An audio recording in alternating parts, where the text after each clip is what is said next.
Alors, voilà. Bonjour Alors, c'est Emmanuel. parti. Bonjour. Mais écoutez, merci de nous consacrer ce temps et de votre disponibilité pour pouvoir quelque part participer avec nous à notre prochain événement qui a donc lieu le samedi 28 décembre C'est lors de moi qui notre vous Clim remercie. Apéro. Je suis vraiment je suis honorée de participer à cette convention. Je remercie aussi les 150 citoyens. Je trouve que vous faites un travail extraordinaire.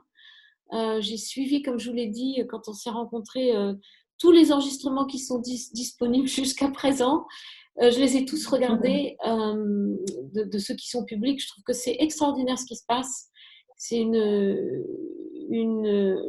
chose magnifique de voir que on arrive comme ça à faire une intelligence collective de 150 citoyens représentatifs. C'est vraiment formidable. Donc bravo et merci à vous, surtout. Merci. Merci. Et est-ce que je peux me permettre de vous demander comment vous avez connu la Convention citoyenne pour le climat? Alors, je pense que c'est par Cyril Dion, parce que je suis abonnée à la page de Cyril Dion. J'ai lu son D'accord. livre, j'ai vu son film, et donc c'est par Cyril Dion que j'en ai entendu parler. Et tout de suite, ça m'a interpellée, j'ai trouvé que c'était formidable, donc j'ai suivi. Avec mon mari, on a regardé toutes les vidéos. Voilà. Parfait, très bien. Donc, Emmanuel, je vais me permettre de vous présenter. Je vais bien sûr vous laisser la parole pour que vous puissiez nous en dire un peu plus. Donc, c'est vrai que là, dans le cadre de l'événement du Climat Apéro, on a voulu développer donc, nos échanges, nos discussions autour de deux principaux axes. Deux principaux thèmes, hein, pardon. Donc, vous allez intervenir sur l'axe 2, qui est aujourd'hui comment peut-on accompagner le français face aux modifications de société. Donc, quels peuvent être les enjeux, les problématiques et les pistes de solutions. Donc, je vais vous laisser vous présenter, nous dire un peu qui vous êtes, ce que vous faites et comment vous participez aujourd'hui à cette question.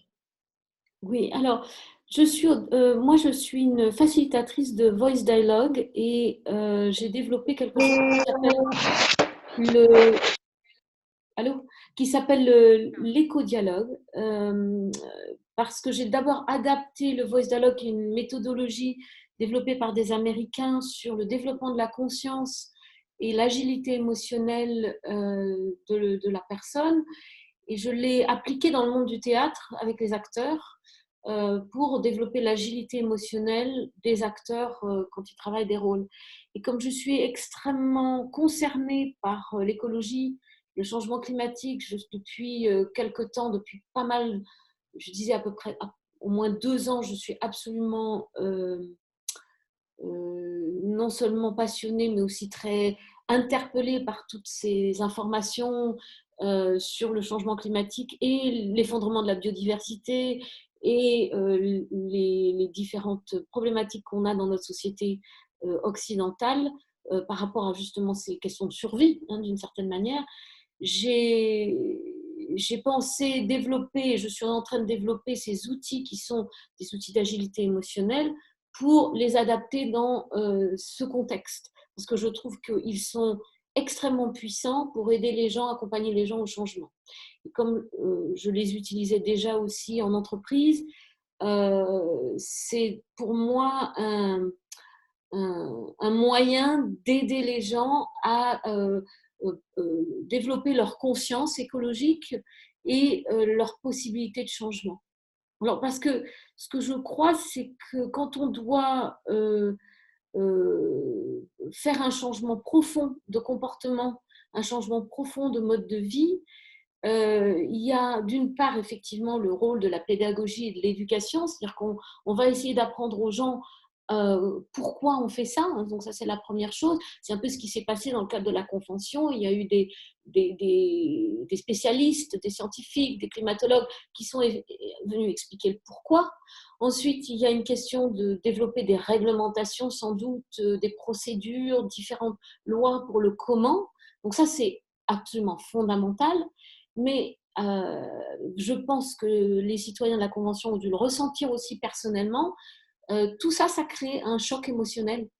Un choc émotionnel qui peut parfois être violent parce qu'on est en train de se confronter à des limites qui sont les limites de la nature, les limites de la terre. On sait que un Français utilise, d'après les calculs sur l'utilisation de la consommation, on équivaut ça à 2,7 planètes. Un Américain, c'est 5 planètes. Un Russe, c'est 4 planètes, etc. Donc, on a dépassé les limites de notre environnement. Donc, ça, c'est la première chose. On s'est confronté à des limites. Donc, ça, c'est un fait. Et puis, on est aussi en train de changer complètement notre logiciel de croyance et euh, de valeurs par rapport à tout ce qui s'est développé depuis 75 ans, depuis la fin de la guerre. C'est-à-dire que les choses qui se sont développées, ça a été la société de consommation. Donc, on a, d'une certaine manière, on a développé une équivalence bonheur qui est consommer plus, développer la croissance, comme si c'était synonyme du bonheur, et c'est surtout développer des plaisirs. Et puis, on se rend compte qu'aujourd'hui, ces croyances sont à remettre en cause, qu'on ne va plus pouvoir faire ça. Donc, c'est un choc assez violent. Et comme dans tous les chocs, il faut faire le deuil d'un mode de vie. Donc, on parle dans ce cas-là de la courbe du deuil, qui est une réaction émotionnelle d'abord, parfois, on est dans le déni, hein, donc c'est le climato-scepticisme. Et puis ensuite, on va passer parfois à de la colère. On voit des réactions très fréquentes de gens qui sont en colère parce on va supprimer un certain nombre de choses. Et puis après, ça peut aller jusqu'à la tristesse, le deuil de ce qui n'est plus, d'un mode de vie qui a été très confortable, etc. Et on va passer petit à petit jusqu'à l'acceptation et le changement. Et c'est très long, c'est assez long. Donc, je pense qu'on n'a plus le temps, comme vous le savez. On a une certaine, je pense qu'on vous a donné à la Convention de le faire avant 2035, c'est ça? 2030, la lettre de 2030. mandat, Oui, c'est je tenais un an de plus. 2030. 2030, donc c'est 10 ans. Donc c'est très court. Il y a énormément de gens à convaincre et on sait très bien que convaincre par des arguments logiques, c'est pas suffisant. Parce qu'il y a tout un élément émotionnel. Alors, souvent, moi, je compare ça aussi à l'éducation des enfants. Hein. Quand on sait très bien que quand on passe à la confrontation des limites, c'est l'adolescence. Et quand on se confronte à l'adolescence à certaines limites, on ne peut pas dépenser plus que ce qu'il y a sur son compte en banque, on ne peut pas conduire plus vite que la limitation de vitesse où on a un PV, etc. Il y a des réactions qui sont violentes et qui sont des réactions de rébellion, des réactions de colère, etc., qui sont normales. C'est vraiment le développement psychologique de se confronter aux limites. Et aujourd'hui, notre société occidentale passe de l'âge de l'adolescence sans limite, de la liberté totale, on fait ce qu'on veut, on consomme tout, à se confronter à des limites, devenir adulte dans le monde planétaire de nos limites. Donc, c'est pas évident du tout. Et pour moi, je trouve que c'est fondamental. D'ailleurs, c'est un peu ce que j'ai fait dans la proposition que j'ai mise sur la plateforme de la Convention. Il est fondamental de mettre de prendre en compte l'axe psycho-émotionnel de ce changement profond. Parce que sinon, on va se confronter à des réactions violentes, de déni, de colère, etc. Alors, et je ne suis pas la seule, hein, il y a énormément de spécialistes de la psychologie, de spécialistes du comportement, de spécialistes du changement. Donc, je pense que ce serait extrêmement utile et intéressant d'inclure ces professionnels dans le processus des réglementations qui vont être mises en place. Je propose même la création d'une plateforme, comme ça se fait dans les pays anglo-saxons et en Belgique, qui regrouperait tous les professionnels de la psycho et de l'émotion. Moi, je ne suis pas psychologue, hein, je travaille avec des acteurs, donc il y a des gens qui sont peut-être plus facilement touchés par la psychothérapie, puis il y a des gens qui ne veulent pas faire de psychothérapie, et c'est OK, mais il y a des moyens. Donc, ce que je propose dans le travail que je fais, c'est un côté un peu ludique, de jeu de rôle, théâtral, plus amusant, qui permet de prendre en compte et de développer sa prise de conscience émotionnelle. Donc, c'est des axes différents, mais je pense qu'ils sont complémentaires. Il y a aussi les coachs qui font un travail qui est aussi différent. Donc, il y a énormément de spécialistes et d'experts qui peuvent aider. Et je crois que ce serait extrêmement intéressant qu'on puisse favoriser ça au niveau national, d'une part par la création d'une plateforme, mais aussi par la création de moyens, d'ateliers, parfois ça peut passer par des ateliers de groupe, des ateliers individuels, sur tout le territoire pour accompagner, pas seulement ce qui avait été fait au niveau du débat, c'est-à-dire des plateformes où les gens donnent leur avis par Internet sur des commentaires, ça c'est bien, c'est très intéressant, mais il n'y a pas d'interaction et on ne prend pas en compte les réactions émotionnelles. Donc c'est vraiment d'aider les gens à explorer et à exprimer leurs émotions. Parce qu'une fois qu'on les exprime, on peut mieux s'en séparer et, comme je le disais tout à l'heure, passer à cet âge adulte de notre société. Alors, déconditionner les croyances, c'est quoi les croyances? Jusqu'à présent, on a des croyances d'infini, que tout est infini, qu'on peut consommer de façon infinie, qu'on peut... que le bonheur, c'est tout ce qui est instantané, qui passe par des consommations de biens physiques, des téléphones, des vêtements, des voitures, etc. Donc, on parlait du déplacement, que plus la voiture est grosse, plus on va vite, plus elle est synonyme de statut social, de pouvoir, de force, etc. Donc, je dirais un peu comme Aurélien Barraud, c'est qu'il faut rendre ringard ce genre de croyance. Il faut ringardiser la consommation pour que ce qui soit maintenant développé et qui devienne ce que les gens ont envie de désirer, soit d'autres croyances qui sont des croyances de sobriété, de lien social, de justice, d'entraide, de simplicité, le bonheur du temps qui est un peu plus long, des choses qui existaient autrefois, quand il n'y a pas si longtemps que ça, dans l'ère de nos grands-parents, enfin de mes grands-parents, c'était à l'époque l'équivalent du bonheur, c'était des choses beaucoup plus simples. Donc c'est pas quelque chose qui n'existait pas, ça a existé, et donc revenir à ça et le rendre désirable. Parce qu'il y a un autre point important, c'est que pour changer, en général, l'être humain a besoin de savoir que la souffrance qu'il a aujourd'hui sera plus grande que la souffrance du changement. Parce que le changement, c'est quelque chose qui peut faire souffrir. Hein. Changer, c'est renoncer. Donc, l'être humain va changer que quand la souffrance actuelle semble plus grande que la souffrance future. Et que quand le futur sera quelque chose qui apparaît désirable, qui apparaît agréable, qui apparaît positif. Donc, on change pour s'éloigner d'une souffrance, pour aller vers quelque chose de moins pénible. Donc, et c'est là où il y a un problème, c'est qu'il y a beaucoup de peurs qui rentrent en jeu. Donc, le problème des limites, c'est une chose, mais c'est le problème des peurs aussi, les peurs de l'inconnu, le peur de la vulnérabilité qu'on va avoir si on n'a pas toute cette technologie, si on n'a pas la voiture notamment, donc on parlait des déplacements et de la voiture, la peur de ne pas avoir suffisamment à manger, la peur de ne pas avoir un toit sur la tête s'il y a des inondations et des bouleversements climatiques. Donc cette peur-là, elle enclenche des réactions de protection et c'est pour ça que les gens n'ont pas envie de changer. C'est aussi pour protéger des peurs qui sont parfois inconscientes.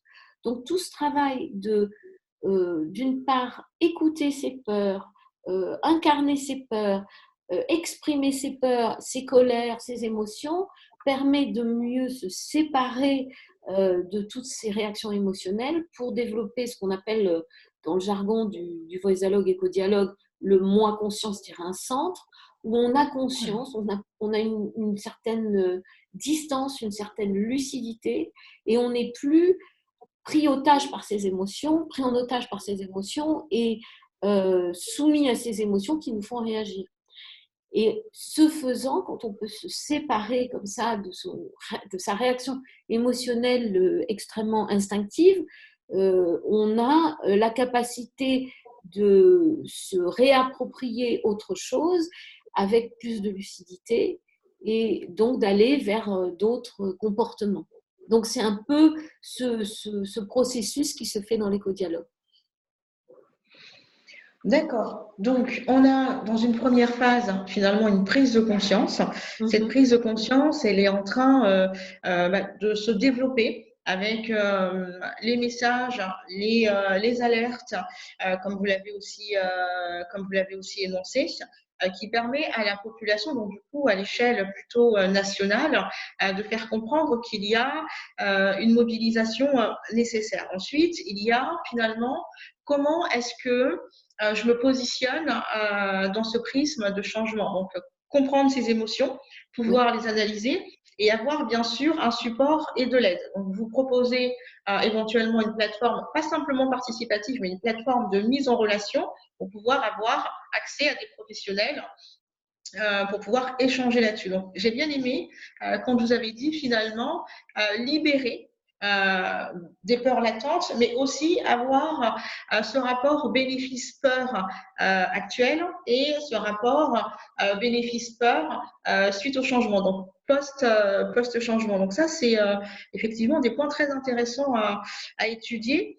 Et donc, à travers ça, éco-dialogue, qu'est-ce que vous proposez aujourd'hui comme type d'atelier, justement pour répondre à ça?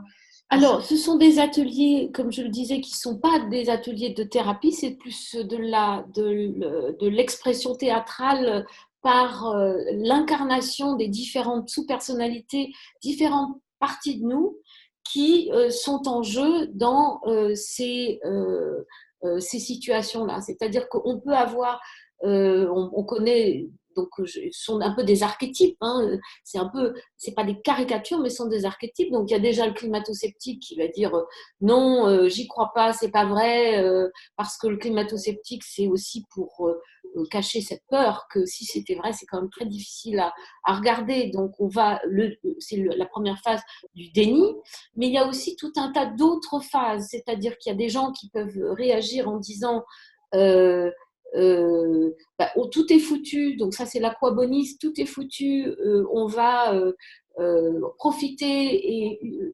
faire des voyages en avion à l'autre bout du monde, utiliser tout ça, parce que de toute façon tout est foutu, on ne va pas y arriver. Il y a celui qui peut être dans la tristesse et l'anxiété, ce qu'on appelle l'éco-anxiété. Donc, c'est d'essayer d'incarner ces personnages-là pour ensuite mieux s'en séparer et pour aller incarner dans la polarité opposée, ce qu'on cherche pour que la société puisse répondre à cette crise, qui n'est pas forcément d'ailleurs une crise, mais enfin à cette situation assez dramatique, de chercher ce qu'on appelle l'espoir actif, celui qui a l'espoir actif, celui qui peut créer des actions tout en gardant l'espoir qu'on va pouvoir changer les choses et au moins redresser et créer une nouvelle façon de vivre ensemble, dans une justice sociale, etc.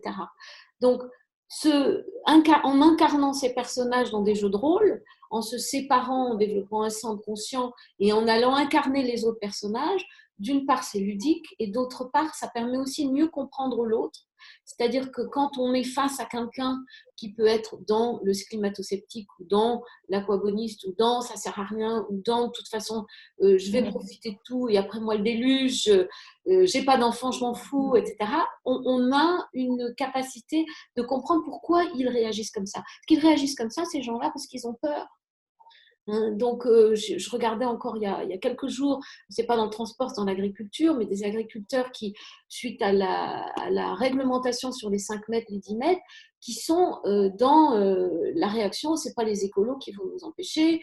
Nous, on veut, alors qu'on sait très bien que les pesticides, etc., ça a une influence aussi sur le climat, l'érosion des sols, etc.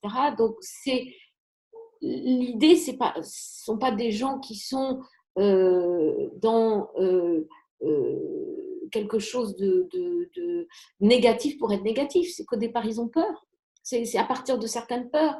Donc, à partir du moment où on peut arriver à incarner dans un atelier un peu ludique tous ces différents personnages, on comprend mieux qui ils sont et donc on peut mieux dialoguer avec eux et comprendre leur point de vue. C'est un peu se mettre à leur place. Et puis, développer ces capacités qu'on a en nous d'être dans l'action avec espoir, ce qui n'est pas toujours facile, hein, parce que parfois on perd espoir, mais d'essayer d'aller chercher les parts de nous qui peuvent toujours garder l'espoir en étant dans la sérénité de l'action. Il y a aussi d'autres réactions qui peuvent être je vais faire de la méditation, le monde va s'écrouler autour de moi, le changement climatique va tout détruire, mais moi je vais être dans la méditation et ça suffit. C'est pas, à mon sens, c'est pas suffisant non plus.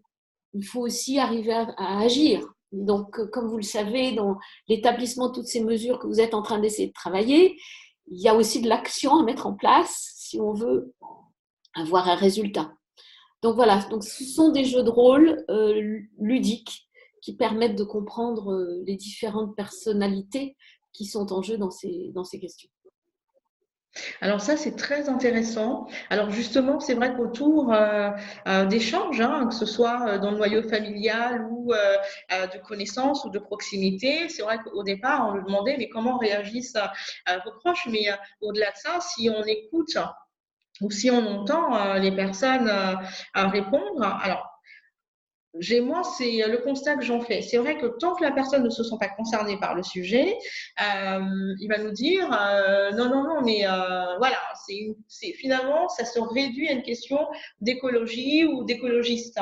Et ce que je dis souvent, c'est il faut trouver finalement un axe convergent pour comprendre que ça impacte et que ça concerne vraiment tout le monde, mais à un niveau peut-être différent. C'est vrai qu'aujourd'hui, avec les travaux de la Convention, on travaille sur 5 grandes thématiques donc qui sont produire et travailler, se déplacer, se loger, se consommer et nourrir. Donc c'est vrai qu'à travers ces pistes de réflexion-là, on se dit, mais oui, il y a de l'existant, mais comment est-ce qu'on peut peut-être emmener cette modification de l'existant? Alors ce qui va être intéressant dans l'échange avec vous, c'est comment est-ce qu'on va pouvoir imbriquer dans notre processus avant de proposer, parce que face aux propositions, il va y avoir des réactions. Bien sûr. Comment est-ce qu'on peut préparer finalement le terrain à l'entente? Et alors pour qu'il y ait de l'adhésion, pour qu'il y ait de la mobilisation, il faut déjà que les personnes se sentent concernées. Donc, est-ce que vous avez une piste de solution par rapport à ça? Et vous avez parlé de la justice sociale et pour moi, c'est le pont. C'est vraiment le pont qui ramène finalement tout le monde à comprendre que au travers de craintes, au travers de peurs sur comment se loger demain ou l'agriculture, comment finalement mieux développer son terrain. C'est vrai qu'aujourd'hui, on a des conditions peut-être difficiles.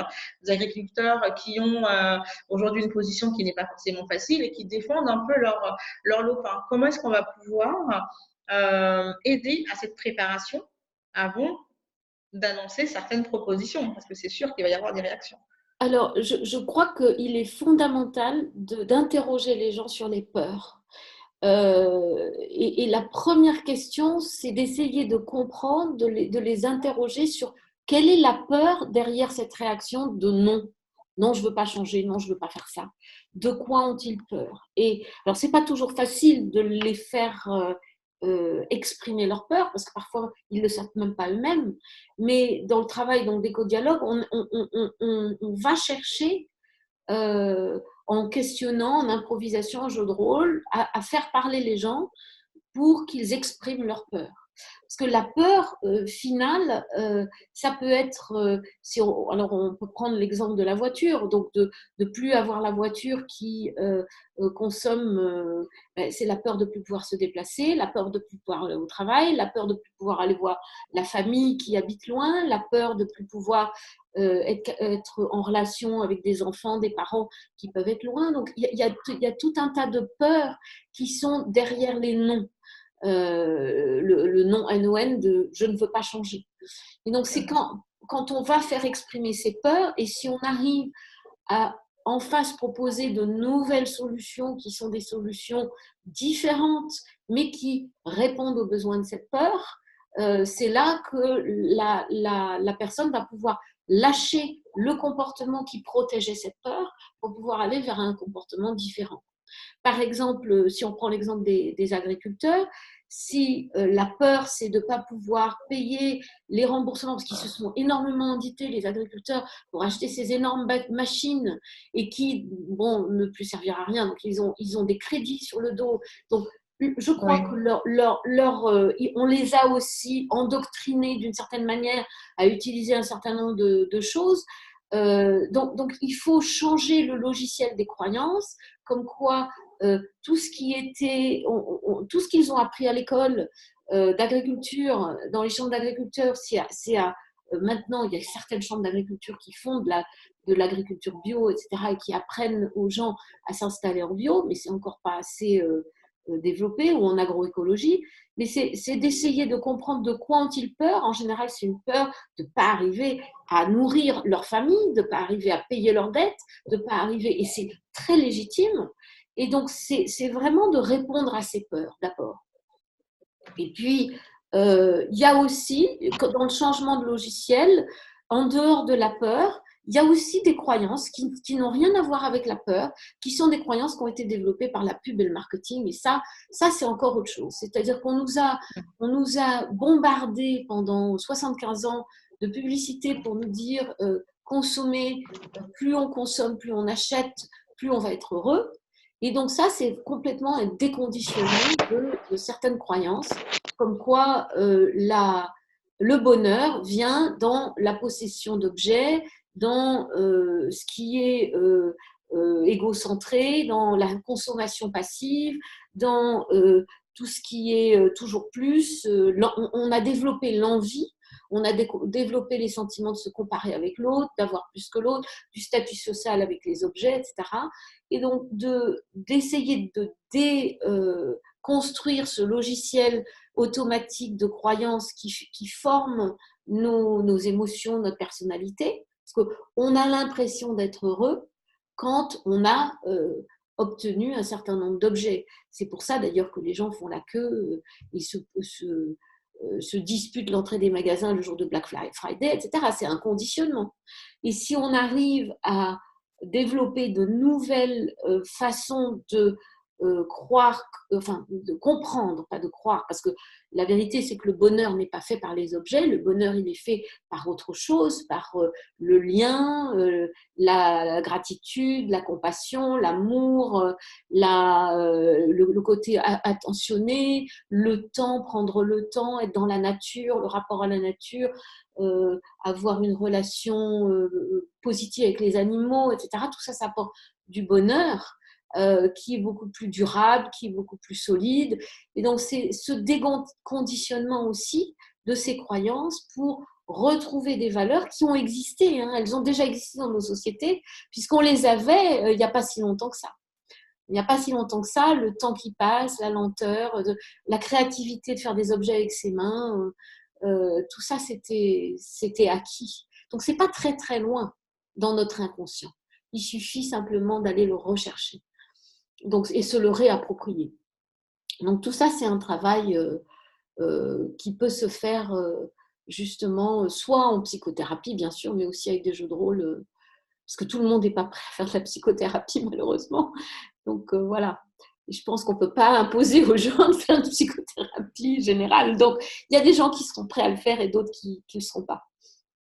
Voilà. Effectivement. Alors, vous voyez déjà, comme je disais, alors éco-dialogue, j'aime bien quand on arrive sur votre site, c'est penser l'homme dans son environnement. Donc, c'est ce que vous dites, c'est vraiment remettre l'homme lui-même. Je reviens sur l'éthique, cette notion de justice sociale, mais vraiment au cœur, et ensuite tout découlera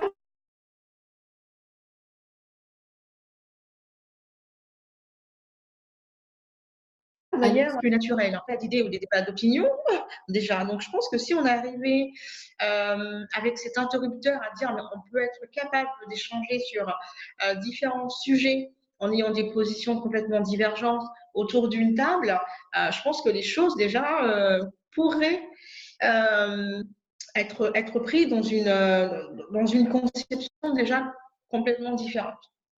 Je ne sais pas ce que vous en pensez, mais quand on a une idée vraiment ferme, affirmée sur une position, pour changer, bouger un peu comme ça, ou vers la droite ou vers la gauche.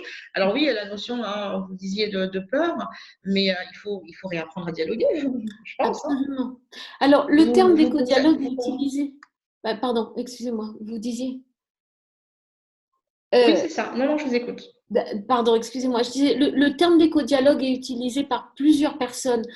Je ne sais pas si le même site, moi ce que j'appelle éco-dialogue, ça vient du voice dialogue, c'est une application du voice dialogue dans les thèmes de l'écologie.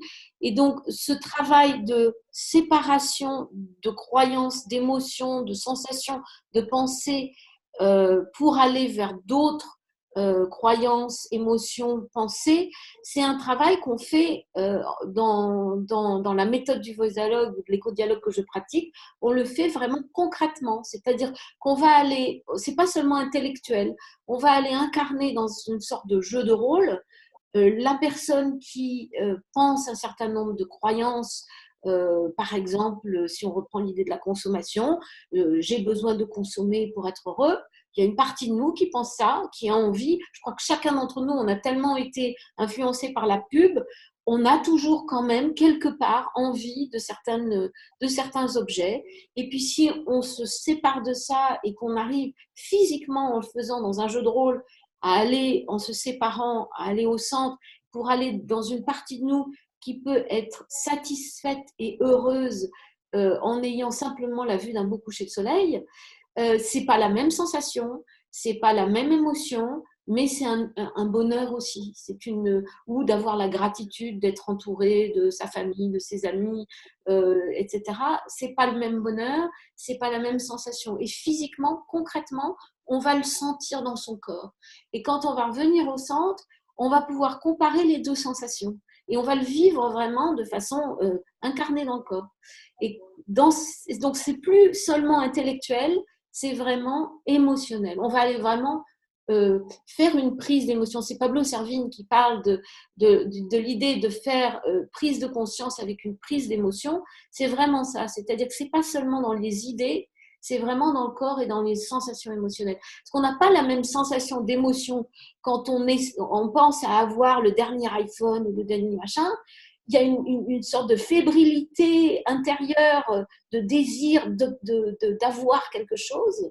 Alors que si on est dans la sensation de la contemplation d'un beau coucher de soleil ou d'être entouré de ses amis, la sensation de plénitude, elle est beaucoup moins fébrile, elle est beaucoup plus calme, elle est beaucoup plus, comment dire, sensorielle dans le sens, c'est paisible, c'est un apaisement. Et quand la personne peut sentir dans son corps la différence des deux sensations, je crois qu'elle peut être convaincue que c'est pas du tout le même plaisir, le même bonheur. Et je crois que c'est en faisant des exercices comme ça qu'on peut arriver à faire comprendre aux gens que c'est pas la même chose. C'est très intéressant. Alors, effectivement, mettre ça à l'échelle nationale, Oui, imaginez-vous peut-être des mini-spots. Je ne sais pas si ça se fait déjà, mais oui, des mini-spots en jeu de rôle. Ce serait pour que chacun puisse s'identifier à ses roleplays. Je pense que ce serait vraiment avec des acteurs qui imagé. pourraient les incarner pour le montrer, voilà. Et puis moi, je crois beaucoup aussi à créer des ateliers. Alors évidemment, le faire au niveau national. Mais bon, l'éco-dialogue est une méthode. Il y a énormément d'autres façons d'aborder les choses. Et je pense qu'il y a une multitude d'approches qui pourraient être utilisées pour qu'il y ait des accompagnements possibles vraiment pratiques. De la même façon qu'on a des cellules de crise quand il y a une attaque terroriste, avec des psychologues qui viennent, des gens, je pense qu'il faudrait créer une cellule sur l'éco-psychologie et l'axe psycho-émotionnel par rapport à la crise climatique. Et ces cellules, tout le monde n'irait pas forcément participer à des ateliers, mais je pense que ceux qui ont envie de le faire et qui ont besoin de le faire pourraient le faire. Et on pourrait aussi faire des ateliers dans certaines phases de négociation, de réglementation, avec les gens qui sont partie prenante, qui sont responsables de certains groupes, Je pense donc, par exemple, dans les transports, dans l'agriculture, et les gens, les responsables qui sont les preneurs de décision pourraient être aussi impliqués dans un certain nombre d'ateliers. Au même titre qu'il y a des réflexions, il pourrait y avoir aussi des ateliers de prise de conscience. Je crois que ce serait important. D'accord, très bien. Je vais quand même, alors vous me dites, hein, revenir un peu sur votre parcours parce que je le trouve artistique. Oui, oui, Donc, théâtre. ah voilà, mais oui, c'est vrai. Donc, il faut aussi pouvoir le redire. Donc, pour ceux qui nous regardent, vous avez eu l'humilité de ne pas le faire. Alors, je vais le faire pour vous. Donc, ce qu'il faut savoir, c'est que vous êtes donc créatrice donc, de la technique Voice Dialogue. C'est ça, hein, Voice Dialogue Dialogue acting. Acting. Oui, Voilà, donc vous avez un parcours de plus de 40 ans d'expérience d'actrice, metteur en scène de Paris à New York. oui, c'est ça. Voilà, Mhm. en passant donc par une grande école parisienne. C'est là que vous avez développé, si je comprends bien, donc la spécialisation en connaissances énergétiques. Donc, si vous pouvez nous en dire quelques mots, c'est ce qui vous permet finalement de capter et de comprendre un peu les émotions de Oui. chacun. Oui, alors la connaissance énergétique, je l'ai fait aux États-Unis. Je suis aussi alumni de ESCP Business School, qui est la grande école de commerce. Donc ça, c'est encore autre chose. C'est peut-être ma conscience de la réalité du monde de l'entreprise, des échanges commerciaux, du business et du capitalisme, qui est une réalité. Mais le travail énergétique, c'est ce que j'ai fait aux États-Unis avec le théâtre. Et donc, toutes ces techniques de théâtre, de connaissances énergétiques, de voice dialogue, je les ai appliquées dans le domaine des acteurs et aussi dans le domaine du coaching en entreprise. Et là, comme j'ai une conviction écologique personnelle très forte, que j'ai eu une prise de conscience personnelle il y a à peu près 2 ans, quand j'ai commencé à lire les livres de Pablo Servigne, d'Aurélien Barraud, etc., de Yves Cochet, mais aussi Edgar Morin. J'ai été absolument... j'ai eu une prise de conscience très forte et là, je me suis dit qu'il était très important que chacun d'entre nous utilise toutes ses capacités, toutes ses connaissances pour pouvoir arriver à, je dirais pas sauver la planète, parce que la planète, elle va se sauver toute seule, mais à préserver l'habitabilité de la planète pour les êtres humains. Et donc, j'ai réfléchi à ce que je savais faire, et ce que je sais faire, c'est ça. Et voilà, donc de le mettre à disposition pour pouvoir... parce que c'est très, très rapide. Ce sont des méthodes, c'est-à-dire que la compréhension intellectuelle peut prendre énormément de temps. Or, quand ça devient ludique et quand on passe par les émotions, les acteurs apprennent une agilité émotionnelle pour pouvoir rentrer, sortir d'un personnage, d'un rôle, etc. Il faut que ce soit très rapide, il faut que ce soit très vite. Et donc, si on peut accélérer la prise de conscience avec des outils que les acteurs utilisent et qu'on utilise en coaching, aussi en entreprise, je pense que ça va accélérer la prise de conscience des gens et donc accélérer leur capacité de changer. D'accord. Vous donnez un point très intéressant, comment dire, comme un accès, un billet d'entrée, c'est dans le monde de l'entreprise où c'est vrai que si on a piste de réflexion, hein, il faut intégrer, il faut Absolument. intégrer le milieu de l'entreprise Absolument. à ces prises de conscience des enjeux environnementaux. Excusez-moi, des enjeux environnementaux. Et là, vous parlez de coaching. On demandait justement si c'était possible d'avoir la possibilité de massifier un peu plus dans le milieu professionnel ou du coaching ou des bilans auprès, auprès des salariés ou auprès de la direction ou du management pour pouvoir déjà savoir par où on commence. Voilà, sur Absolument. cette prise de conscience. Alors vous, quelles sont vos pistes d'accès dans le milieu et dans le monde de l'entreprise? Alors, l'école dont je suis alumni est en train de développer des cours qui sont pour les élèves dans les grandes écoles, Jancovici, qui est venu d'ailleurs à la convention, donne des cours à l'école des Oui. mines. Ils ont décidé de faire. Alors, je ne suis pas en relation avec eux, hein, je suis simplement spectatrice de ce qu'ils font parce que je suis beaucoup ça sur les travaux qu'ils font.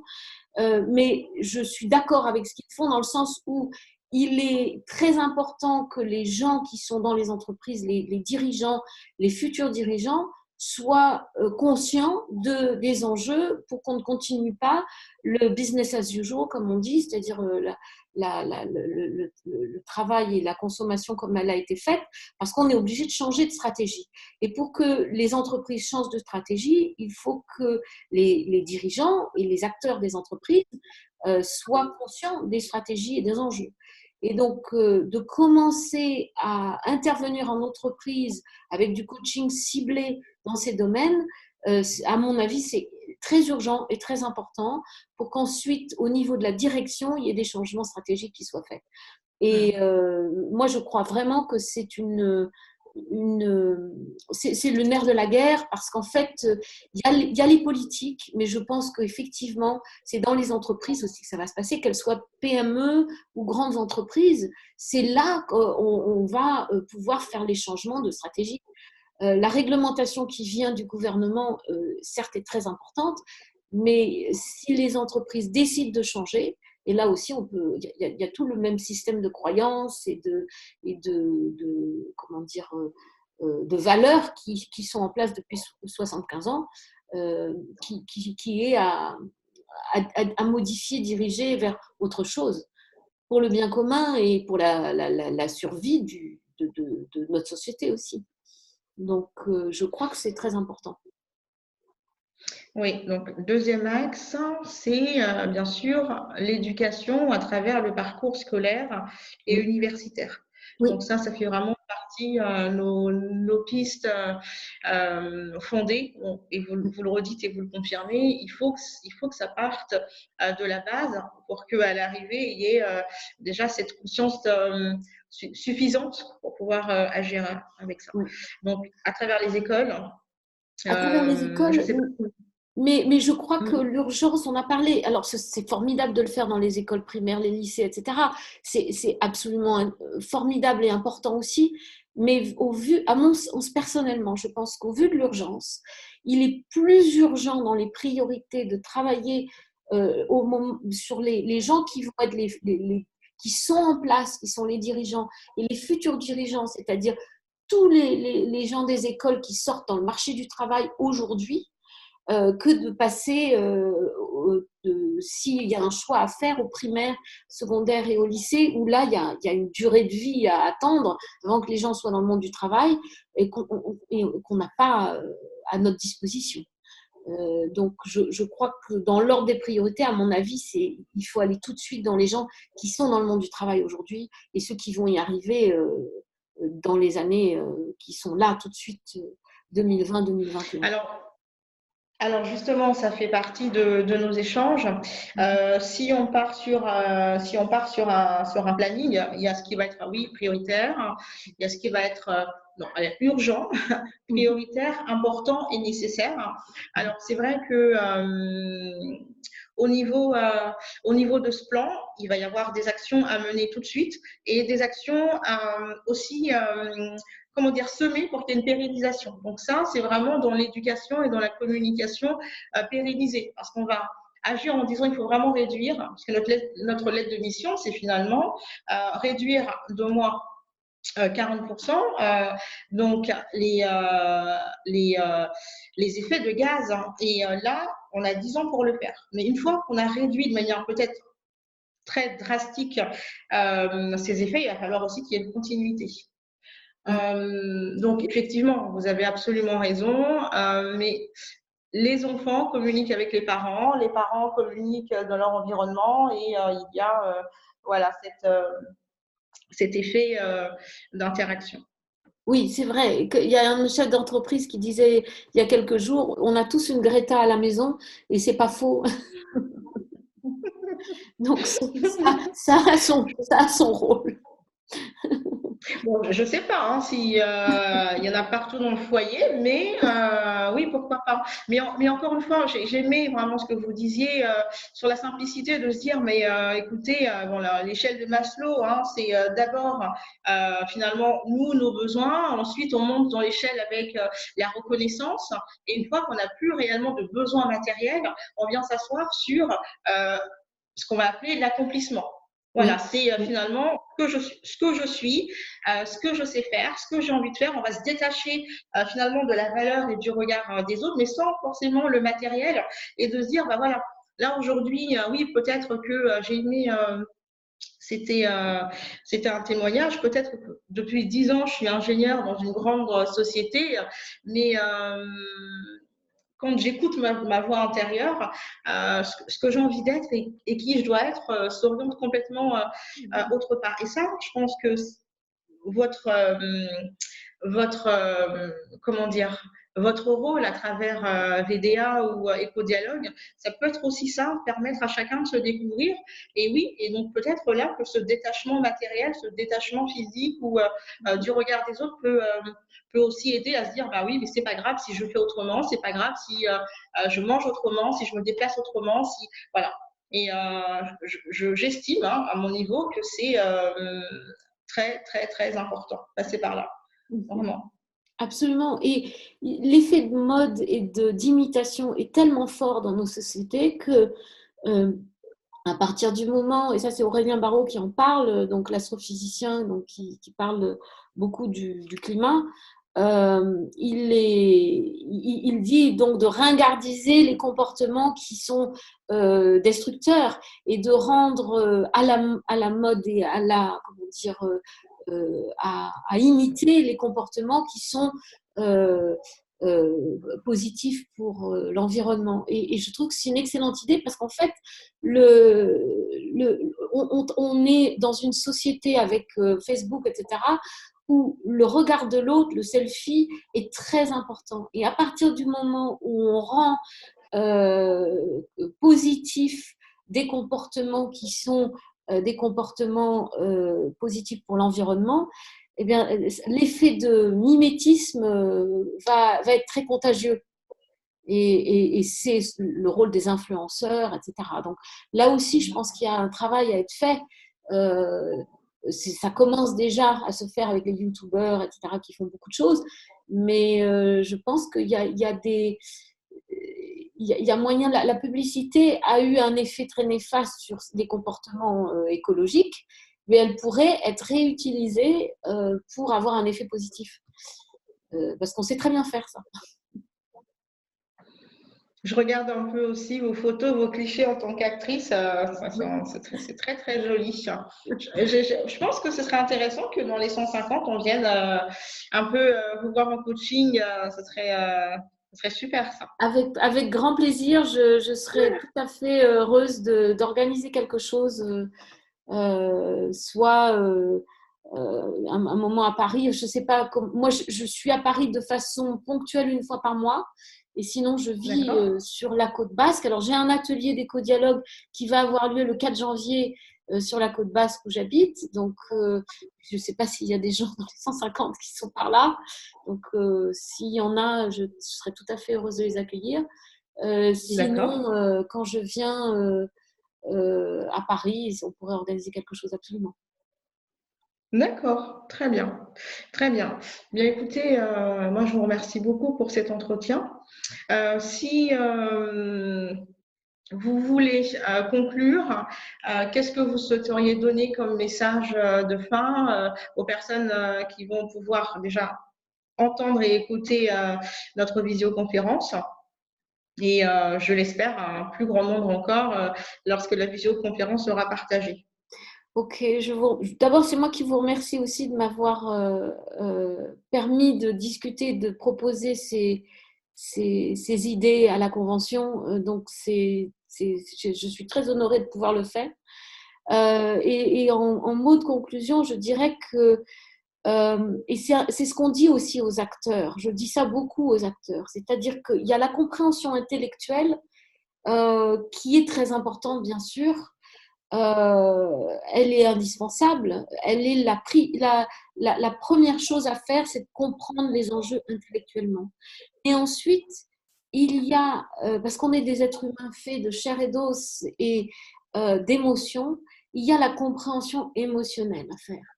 Et si on ne passe pas par cette compréhension émotionnelle qui passe par le corps, les émotions, c'est quoi? C'est des sensations corporelles. Hein. Quand on est dans des émotions, on a des sensations corporelles violentes, fortes, qu'elles soient positives ou négatives. Et tant qu'on ne passe pas par cette compréhension corporelle et émotionnelle, on n'a pas intégré un message.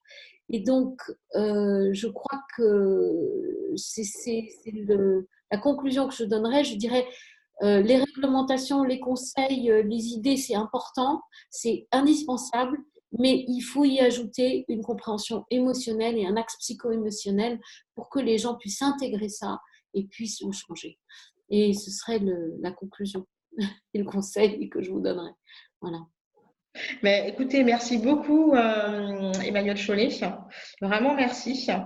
Je vous en prie. Et oui, j'espère vous revoir très bientôt. Sinon, ce sera sur Paris.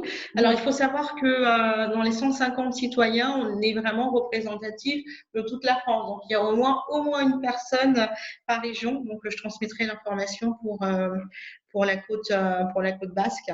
Voilà, c'est à Cibourg, à côté de Saint-Jean-de-Luz, le 4 janvier après-midi, de 14h à 18h. Donc, avec plaisir, j'accueillerai quelqu'un ou plusieurs personnes. Très bien. Bonne Merci journée et beaucoup bon à vous, courage pour Emmanuel. vos travaux. Merci à vous. Merci Je vous beaucoup. envoie À très bientôt. Au revoir. Au revoir.